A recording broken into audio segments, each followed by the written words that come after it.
Commander Vex-9 stared at the holographic display, his three eyes blinking in sequence as he processed what he was seeing. The human fleet had just disappeared. Not destroyed, not retreating. Gone. Like they had never existed in the first place. "Sir," Lieutenant Crix's voice cracked through the bridge speakers, "our scanning arrays are detecting massive energy signatures from the Sol system. Whatever they're doing over there, it's consuming the power output of an entire star." Vex-9 let out a low rumble, the Vorthan equivalent of nervous laughter. Of course they are. Because normal warfare is apparently too boring for these bipedal maniacs. The war had been going well for the Galactic Federation. Too well, actually. The humans had put up surprisingly little resistance after their initial defeat at Proxima Station. Sure, they had fought like cornered predators for the first few months, but then something changed. They started pulling back, abandoning colonies, retreating to their home system like wounded animals seeking shelter. "Admiral Thorne believes we have them cornered," Crix continued, his mandibles clicking with what Vex-9 had learned was the insectoid equivalent of skepticism. "He wants to begin the final assault on Earth within the next rotation." "Admiral Thorne is an idiot," Vex-9 muttered, though he kept his voice low enough that only his personal recording device would pick it up. No point in getting court-martialed for stating the obvious. The thing about humans that bothered Vex-9 the most wasn't their violence. Every species in the galaxy was violent to some degree. The Krillians literally ate their enemies alive. The Draconis Empire had turned planetary bombardment into performance art. No, what made humans terrifying was their creativity. When most species hit a wall, they either found a way around it or gave up. Humans looked at walls and thought, what if we just made the wall not exist anymore? "Sir, incoming transmission from Federation Command," the communications officer announced. "Priority Alpha." "Put it through," Vex-9 sighed, already knowing this conversation was going to give him a migraine. Admiral Thorne's holographic form materialized in front of him, all four arms gesticulating wildly. The Aquilian leader's gills flapped with excitement, which would have been amusing if not for the fact that he was about to order millions of soldiers to their deaths. Commander Vex-9. "Excellent news. Our intelligence reports suggest the humans are completely demoralized.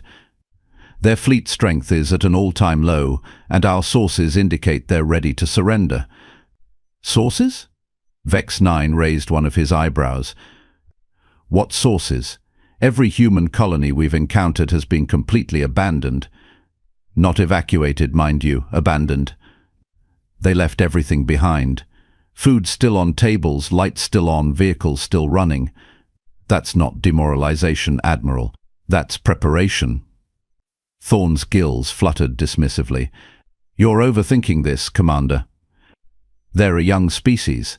They don't have the strategic experience of the older races. They simply panicked and ran home to Mummy." Vex-9 bit back his first three responses, all of which would have resulted in immediate court-martial. "Admiral, with respect, humans don't panic. They do a lot of things. They improvise, they adapt, they get creative in ways that violate several laws of physics and at least 2 treaties. But they don't panic." "Regardless," Thorne continued, his tone indicating the conversation was over, "you will prepare your fleet for the final assault. We move on Earth in 72 hours. The transmission ended, leaving Vex-9 alone with his increasingly worried thoughts. He turned to his tactical display, studying the human defensive positions. Or rather, the lack thereof. "Sir," Crix approached his command chair, "perhaps Admiral Thorne is correct. Maybe we're giving the humans too much credit. Crix, in your professional opinion, what would you do if an enemy force was preparing to assault your home world?" The lieutenant's antennae twitched as he considered the question. "Fortify every possible approach, position defensive fleets at strategic points, prepare civilian evacuation routes, mine the outer system." "Exactly. Now look at this." Vex-9 gestured to the tactical display. Clear space lanes, no defensive positions, no minefields, no patrol routes. They've even shut down their early warning systems. Crix stared at the display for a long moment. They're inviting us in. They're inviting us in, Vex 9 confirmed. The question is why? The next 72 hours passed with agonizing slowness. Vex 9 spent most of it reviewing every piece of intelligence they had on human military doctrine. What he found didn't make him feel any better. Humans had a disturbing tendency to turn disasters into victories. The Battle of Lunar Base was a perfect example. Completely surrounded, outnumbered 10-1. Their commander had somehow convinced the attacking Krillian fleet to destroy their own command ship by broadcasting false surrender negotiations on an open channel, simultaneously broadcasting ship identification codes that made the Krillian vessels think they were shooting at their own forces. Then there was the siege of New Geneva, where human defenders had held off a 6-month assault not through superior firepower, but by convincing the attackers that the city was already destroyed by broadcasting fake distress signals from empty buildings while the real population hid in underground bunkers. The besieging force had eventually given up and left, thinking they were occupying a graveyard. "Sir," Communications Officer Dana interrupted his brooding, "we're receiving the final attack orders from Admiral Thorne." "Of course we are." Vex 9 activated his command console. "All ships, prepare for hyperspace translation to the Sol system. And record this as the moment I officially state for the record that this is a terrible idea." The Federation fleet was impressive, Vex 9 had to admit. 3,000 ships, representing 12 different species and 4 different military doctrines. It should have been more than enough to overwhelm any reasonable defense. The hyperspace translation to Sol went smoothly. Too smoothly. Vex 9 had expected at least some harassment from human patrol ships, maybe a few suicide runs by desperate defenders. Instead, they emerged from hyperspace to find nothing. "Scanning the system now, sir," sensor specialist Quinn reported. "I'm reading minimal energy signatures from Earth itself, but nothing that suggests active military installations." "What about the Moon? Mars? Jupiter stations?" "All appear to be in standby mode. It's like they just turned everything off and went home." Admiral Thorne's voice crackled over the fleet communications. "You see, I told you they had given up.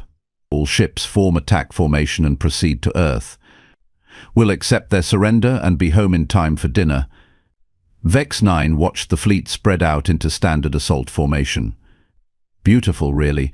Perfect spacing, optimal firing solutions, textbook deployment. It would have been magnificent against any conventional enemy.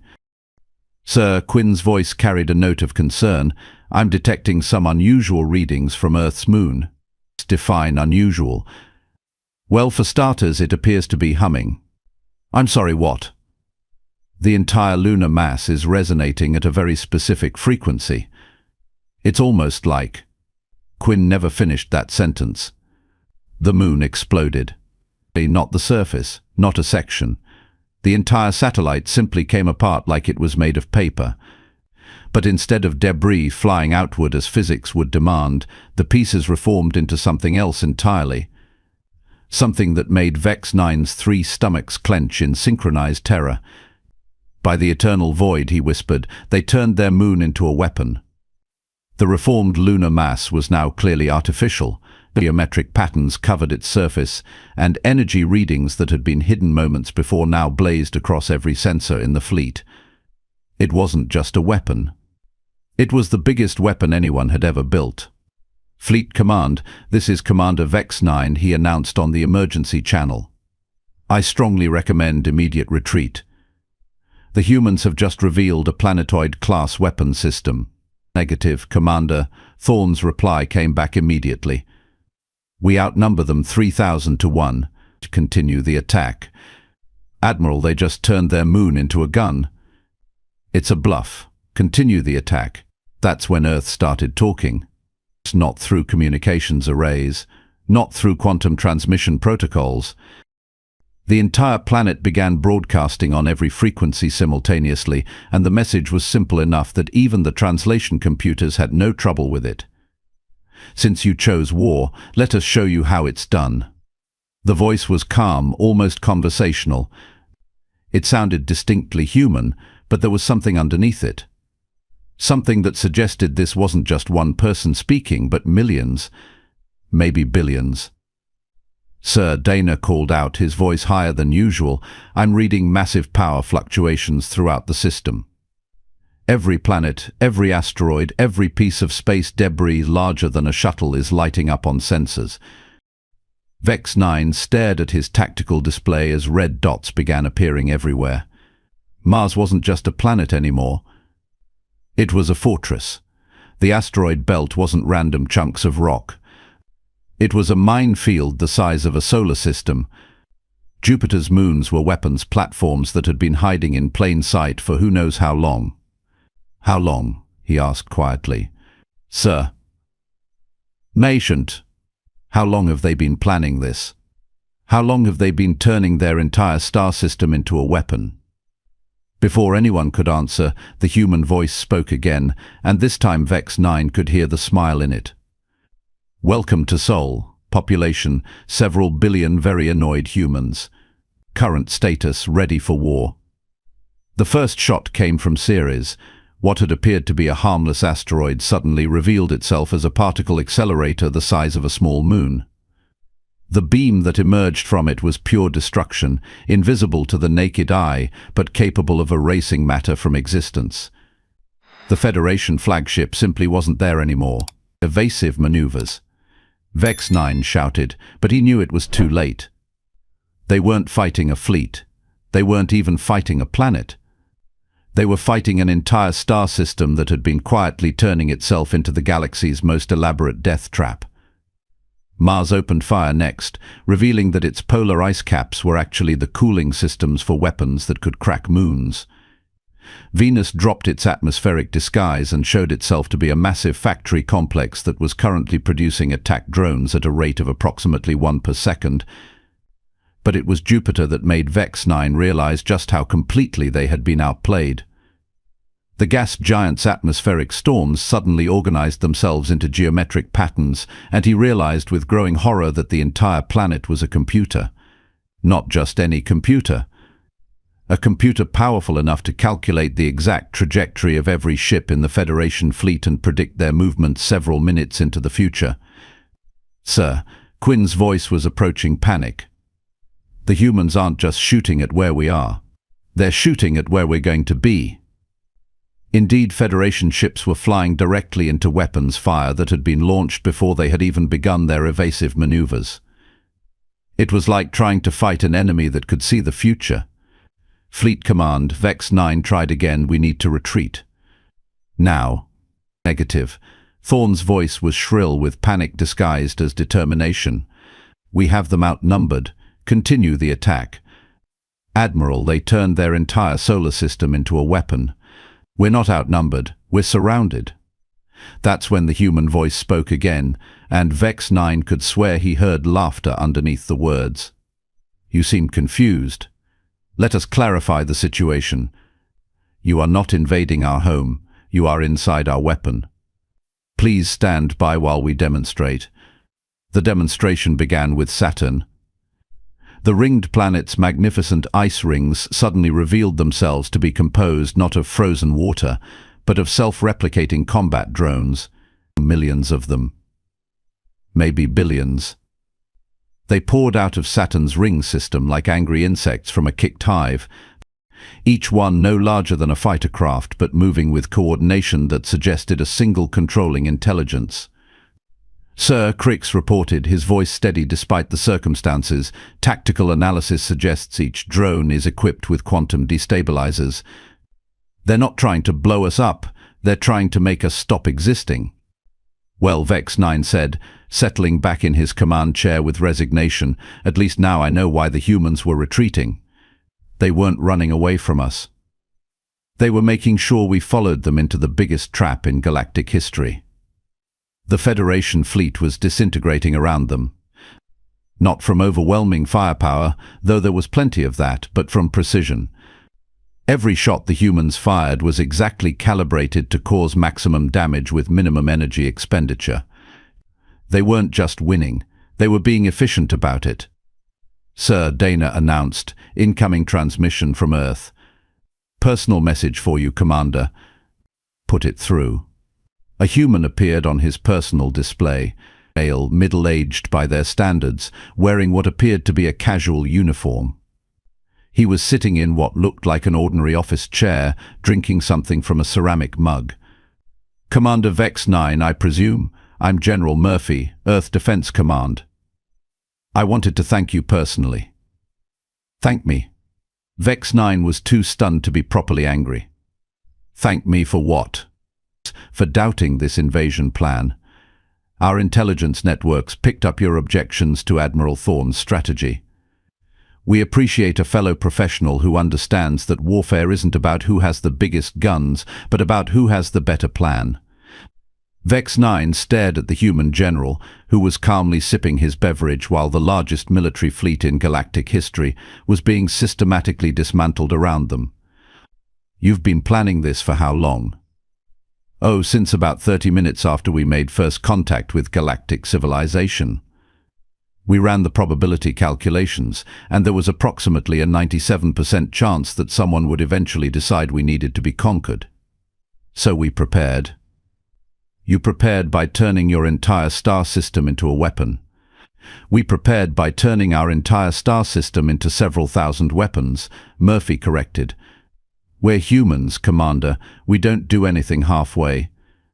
The battle, if it could even be called that, was over within 6 hours. The Federation fleet that had entered Sol System as conquerors limped out as refugees, and they were only allowed to leave because the humans decided to let them go. Consider this a learning experience, General Murphy's final transmission had said. War isn't about superior numbers or better technology. It's about superior preparation and better understanding of your enemy. You came here expecting to fight desperate defenders. Instead, you found patient architects who spent decades turning their home into the galaxy's most elaborate defensive system. As his damaged ship struggled toward the hyperspace translation point, Vex 9 reflected on the human approach to warfare. They hadn't just defended their territory. They had redefined what defense meant. They had taken every resource in their star system and optimized it for a single purpose, making invasion absolutely impossible. Sir, Creeks asked quietly, what do we tell the Federation Council? Vex 9 considered the question carefully. How do you explain to the galaxy's most advanced civilizations that a species they had dismissed as primitive had just demonstrated tactical thinking so sophisticated it bordered on the supernatural? We tell them the truth, he finally said. We tell them that humans don't fight wars. They build puzzles that look like wars, and then they invite their enemies to solve them. And we tell them that anyone stupid enough to accept that invitation deserves exactly what they get.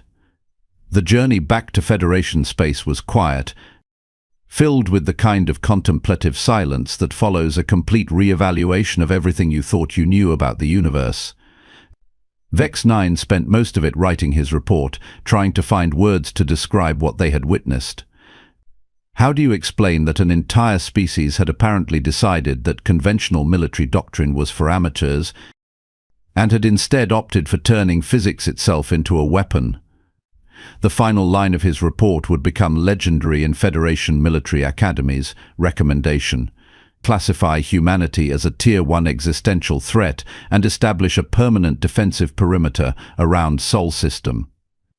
Under no circumstances should any Federation vessel approach within 50 light-years of human space without explicit authorization from the High Council and a comprehensive psychological evaluation. But even as he wrote those words, Vex 9 suspected it was already too late. The humans had sent a message that would echo across the galaxy, and that message was simple: Earth was off limits, and anyone who disagreed was welcome to try their luck against a species that treated warfare like an engineering problem. The most terrifying part. Vex 9 was absolutely certain this had just been their defensive capabilities. He didn't even want to think about what humans might be capable of if they ever decided to go on the offensive. 3 months after the Sol incident, as historians were already calling it, Commander Vex 9 found himself standing before the Federation High Council, delivering testimony that nobody wanted to hear. The humans possess technology that renders our current military doctrine obsolete, he stated flatly, watching 12 different species squirm in their ceremonial seats. They have weaponized physics itself. Councillor Drex of the hegemony leaned forward, her crystalline face reflecting the chamber's lights in patterns that suggested deep skepticism. Commander, your report suggests they turned an entire star system into a single weapon. Such a feat would require resources and coordination beyond any known civilization. Which is exactly my point, Councillor. We've been categorizing humanity as a developing species because they've only been spacefaring for 2 centuries. What we failed to consider is that they've been preparing for interstellar conflict since day one. The Vorthan delegate, Prime Minister Gorth, made a dismissive gesture. One defensive victory does not constitute a galactic threat. They've shown they can protect their homeworld. So what? The Krillians have been doing that for millennia. Vex 9 felt his patience wearing thin. The Krillians built fortresses. The humans built a solar system that thinks. There's a difference. Before anyone could respond, the chamber's emergency alert system activated. Admiral Thorne's image appeared in the center of the room, his aquatic features contorted with panic. Council members, we have a situation. Long-range sensors are detecting massive energy signatures moving through hyperspace. Multiple signatures. They're heading toward Federation space. How many signatures? Councillor Drex asked. The unknown. Our sensors can't get an accurate count. The energy patterns are unusual. Vex 9 closed his eyes and felt his 3 stomachs drop. They're not coming to invade us. They're coming to make a point. What kind of point? Prime Minister Gorth demanded. The kind where they demonstrate that their defensive capabilities were just the opening act. The first human fleet dropped out of hyperspace at the edge of Vorthan territory exactly 6 hours later. Vex 9 watched the tactical feeds from his quarters, no longer surprised by anything the humans did, but still impressed by their sense of timing. The fleet consisted of exactly 12 ships, 12, against the Vorthan system's defensive array of over 3,000 vessels, orbital platforms and automated defense networks. Sir, his aide Creaks knocked on his door. The Council has requested your immediate presence in the Strategic Analysis Center. When Vex 9 arrived, he found the entire Council crowded around a massive holographic display showing the Vorthan system. The human ships had arranged themselves in a perfect geometric pattern around the system's outer edge. They're not attacking, Admiral Thorne observed, his gills flapping nervously. They're just sitting there. They're waiting, Vex 9 corrected. For what, I'm not sure, but humans don't do anything without a reason. That's when the transmission began. It wasn't directed at any specific target.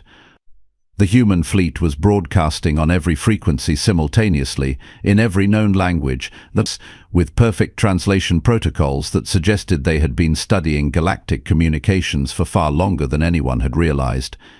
Greetings, citizens of the Galactic Federation. This is Admiral Kate Morrison of the Human Diplomatic Corps. Vex 9 snorted. Diplomatic Corps. Sure. We're here today to address a misunderstanding that occurred 3 months ago when your military forces attempted to invade our solar system. We want to make something very clear. That was not warfare. That was pest control. The chamber fell silent. Even Admiral Thorne stopped, his nervous gill flapping. However, we understand that different species have different approaches to conflict resolution. So we've prepared a demonstration to help clarify our position in this galaxy. Please observe. One of the human ships, no larger than a Federation cruiser, moved toward the Vorthan homeworld. The planet's massive defensive grid immediately activated, filling space with enough firepower to sterilize a moon. The human ship ignored it completely, not deflected the weapon's fire, not absorbed it with shields, ignored it. The energy beams and missile warheads simply passed through the vessel as if it weren't there. Fascinating, Admiral Morrison's voice continued conversationally. Your weapons appear to be calibrated for three-dimensional combat. How quaint. The human ship reached Vorthan Prime's upper atmosphere and stopped. Just hovered there, completely invulnerable to the planet's desperate defensive bombardment. Now we could simply destroy your planet, Morrison continued in the same pleasant tone one might use to discuss the weather. But that would be rude. Instead, we're going to demonstrate something more educational. The ship released what appeared to be a small probe. The device descended through the atmosphere, past the frantic air defense systems, and landed gently in the middle of Vorthan Prime's capital city. Then every electronic device on the planet started playing music. Not just communication systems, every electronic device. Medical equipment, transportation systems, industrial machinery, kitchen appliances. Everything with a circuit was suddenly broadcasting the same song simultaneously. It was, Vex 9 realized with growing horror, a human composition. Something called We Are the Champions by a group named Queen. Your planetary infrastructure is now under our control, Morrison announced cheerfully. Don't worry, we haven't damaged anything. We've simply demonstrated that your security systems are inadequate. Prime Minister Gorth was making strangled noises that suggested he was either having a panic attack or trying to molt prematurely. How? How is this possible? The probe, Vex 9 said quietly. It didn't destroy their systems. It upgraded them. Upgraded them to do what? To be human technology. They just converted an entire planet's infrastructure into their own network. Admiral Morrison's voice continued. Now we understand that some of you might be thinking, this is just one planet. We have thousands of worlds, millions of ships, countless defense installations. And you're absolutely right, you do have all of those things. Pause. You had all of those things. The tactical display exploded with new contacts. Human ships were appearing throughout Federation space, not arriving through hyperspace. Appearing, as if they had been there all along, waiting. Allow us to introduce ourselves properly. We are humanity. We've been watching your civilization for quite some time, learning your languages, studying your technology, mapping your infrastructure. We've been very patient. Vex 9 watched in fascination as the display showed human vessels materializing at every major Federation installation simultaneously. Shipyards, military bases, trade stations, government centers. Everywhere that mattered, humans were suddenly just there. Our previous interaction was conducted under the assumption that you were merely confused about our capabilities. However, recent intelligence suggests that your leadership is planning additional military action against human colonies. This cannot be allowed. The music on Vorthan Prime suddenly changed. Now every device was playing something called Another One Bites the Dust. Therefore, we are implementing what we call the Guardian Protocol. Effective immediately, every Federation military installation, government facility, and strategic resource is under human oversight. This is not an occupation, this is a safety measure. Councillor Drex found her voice. You can't just take over the entire Federation. We're not taking over anything, Morrison replied, somehow managing to sound genuinely surprised. We're simply ensuring that you don't make any more decisions that might result in unnecessary violence. Think of us as babysitters. The word babysitters was translated into every Federation language simultaneously, and somehow the translation protocols managed to convey the full condescending weight of the term. But don't worry, Morrison continued. We're very good babysitters. Your civilizations will continue to function normally. You'll still have your governments, your trade networks, your cultural institutions. You just won't be able to use them to threaten anyone anymore. Admiral Thorne was hyperventilating, his gills working overtime. This is impossible. We have defense networks, encryption protocols, quantum barriers. There's no way they could have infiltrated our entire infrastructure without us knowing. Admiral, Vex 9 said gently, they've been doing exactly that for decades. Remember the first human diplomatic missions? The cultural exchange programs? The trade agreements? They weren't learning about our civilization. They were installing backdoors in it. The realization hit the chamber like a physical blow. Every Federation species had welcomed human contact, had proudly shared their technology and culture with these fascinating newcomers. They had invited humanity into their systems, their networks, their infrastructure. They had been played. Now, Morrison's voice continued, we want to address the elephant in the room. Yes, we are now effectively in control of your military capabilities. Yes, we could shut down your entire civilization with a thought. But we're not going to do that. Because we're not conquerors, we're engineers. And we've just solved a very interesting problem. What problem? Councillor Drex asked, though her crystalline voice suggested she was afraid of the answer. The problem of galactic warfare. You see, when most species develop military technology to fight other species, we developed it to make fighting impossible. Every weapon system in Federation space is now configured to protect rather than destroy. Every military installation is now dedicated to peacekeeping rather than conquest. Vex 9 had to admire the elegance of it. The humans hadn't conquered the Federation. They had debugged it. Of course, Morrison added, if anyone feels that this arrangement is unsatisfactory, they're welcome to lodge a complaint. Our customer service department is standing by. One of the human ships near the Krillian Empire suddenly broadcast a different message, this one in the Krillians' native tongue. Hello. This is human customer service. Your call is important to us. Please note that all complaints will be resolved through interpretive dance. Your estimated wait time is forever. Several council members made sounds that suggested they were either laughing or having nervous breakdowns. Possibly both. In conclusion, Morrison said, returning to her cheerful diplomatic tone, humanity would like to formally announce our new role in galactic affairs.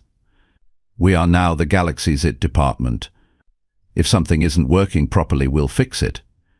If someone is causing problems, we'll resolve them. If anyone tries to start a war, we'll turn their weapons into musical instruments. As if to demonstrate, every Federation battleship in space suddenly began playing a coordinated version of Ode to Joy. We look forward to a peaceful and productive relationship with all Federation species.